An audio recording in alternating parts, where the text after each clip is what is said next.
hello. I know there's three hellos, but I just want to talk about two tricks, not three tricks. I should have given two hellos. Hello. So I'm going to talk about some of the interactive routing tricks that's going to help you to route, probably, because I learned these tricks today. And I really found them very interesting and very helpful for my scenario. So the first one would be how you can do auto route in one single direction. It's like in only one of them. So what I'm trying to mean here is if you do like a route, and if you go to the auto route, and if you click on all, or if you go on that or area, whatever it is, it might help you to auto route them. But what if you're in a situation that you just like the guided wire that he has. You just like it. So what are you gonna do is, what we used to do is we just click Ctrl and W, and we just go from like think about maybe. I'm in a bottom layer. So if I go to the top layer, and now if I do Ctrl and W, and if I click on here, then I can probably go to my desired locations, right? And then I can just route them pretty quick, right? But we're not gonna do that this time. We're gonna do something very different. We're gonna use auto route tricks, which is if you do Ctrl and W, and if you click on the ground, and then if you do Ctrl and click, it's gonna auto route for you. You can probably enhance them much better in your own way, but I just kind of wanted to show you that this trick is pretty cool. So same thing applies here. Ctrl and W on your ground, and then you can just go and do Ctrl and click. Here we go. This is a very cool tricks. So this is my first trick that I kind of learned, and I thought this probably helped me in many scenarios.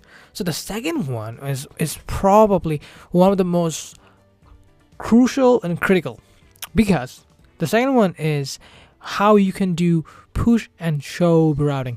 So think about you're working on an FPGA or an BGA routing, and you have to route a lot of traces around it, but the problem is you have so many traces going on that you just don't have enough space. You just don't have enough room. You just don't have enough path to go through to route your traces. It's very dense. So what are you gonna do in this kind of scenarios? So think about, let me use my trick again. Ctrl and click again. So I'm gonna do Ctrl and W to turn on the routing trace, or however you want to define it. I really don't know how to define it well. So I'm just gonna click on it, and I'm just gonna do Ctrl and click. So it's gonna finish the routing, right? So think about, I don't like the spacing here, and I have to route a trace from here, and which is going to be on the other side. So what I'm gonna do is, like, I'm gonna go somewhere around here, okay? So, or I wanna push this trace, the left one, to a little left side, so that I can basically push it. So if you wanna do, if you wanna do it, you just simply have to do Shift and R. But guess what? The Shift and R has three different kind of configuration. So I did the first one.